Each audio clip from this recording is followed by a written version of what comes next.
أعوذ بالله من الشيطان الرجيم بسم الله الرحمن الرحيم 44e discours de l'accès au mystère de Sidi Abd al-Qadir al-Jilani, de la cause du non-exaucement de la prière, al-Dua, du connaissant par Allah Azza wa Jal.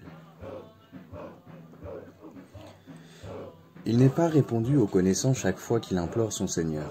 Chaque promesse qui lui est faite n'est pas nécessairement tenue. Il en est ainsi pour que l'espoir ne l'emporte pas définitivement en lui et pour éviter qu'ainsi il ne se perde.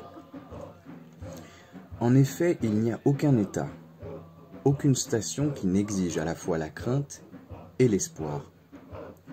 Ces derniers sont semblables aux ailes d'un oiseau. La foi n'est achevée que par eux.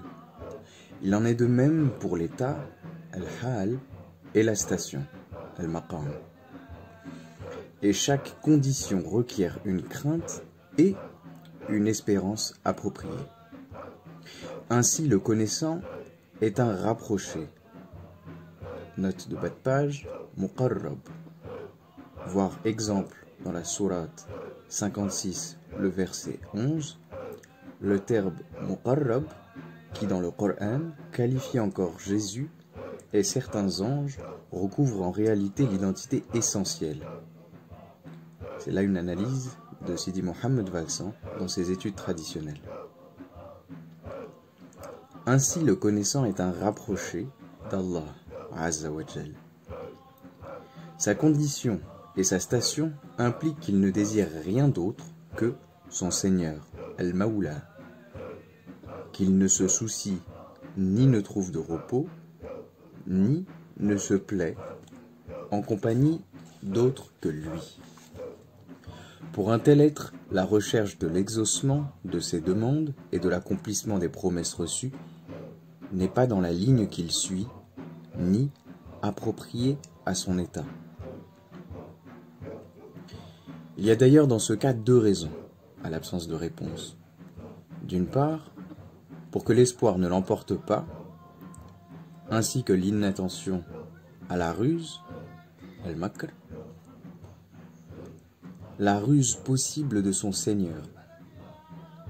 Il en oublierait le respect des convenances, al-adab, et sa perte s'ensuivrait. D'autre part aussi, pour prévenir son association de quelque chose d'autre à son Seigneur. Car nul n'est impeccable, ma'soum, à l'extérieur. Ici, il y a un point délicat, note de bas de page. En effet, l'orthodoxie sunnite ne reconnaît pas l'impeccabilité que... Elle ne reconnaît l'impeccabilité que pour les prophètes, pardon. Mais la réserve qu'apporte notre cheikh à l'extérieur révèle une réalité cachée. Chacun sait que le chiisme accorde la isma aux imams, aux imams de la famille du prophète, alayhi salatu salam. Cependant, pour illustrer la continuité des enseignements ésotériques, il serait peut-être utile de citer un cheikh sunnite venu au monde près de 700 ans après notre cheikh, à savoir le prestigieux Ahmad Tijani, dans Jawahir al-Ma'ani, à la page 232 du tome 1.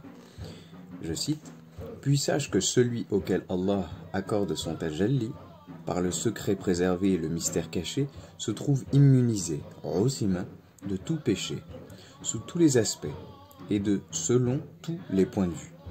Le péché, lequel est la désobéissance à l'ordre d'Allah, ne provient point de lui, ni ouvertement, ni secrètement. C'est pourquoi le prophète affirma explicitement la isma des prophètes, et implicitement pour l'épaule, sans le dire ouvertement lorsqu'il déclara « point de isma, sinon pour un prophète ».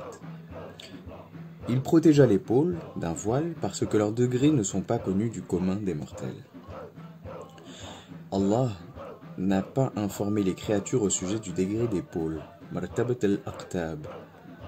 Ce degré reste caché. C'est pourquoi le prophète, alayhi salatu salam, n'a pas fait connaître la isma de ceux qui la détiennent. Pourtant, le secret préservé empêche celui qui l'a goûté de désobéir à Allah, même pour la durée d'un clin d'œil.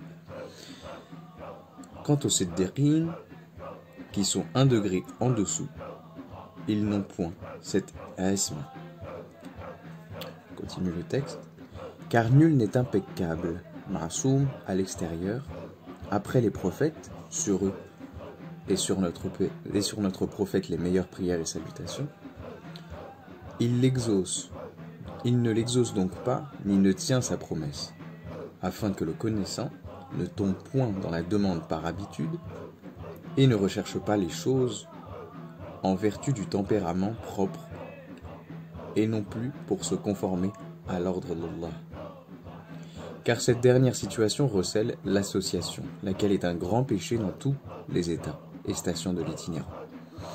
Si toutefois la demande est consécutive à un ordre, elle ajoute à la proximité, tout comme le fait la prière rituelle, le jeûne ou toute autre œuvre surérogatoire ou d'obligation. Le secret résidant dans le fait que l'acte est accompli conformément à un ordre divin.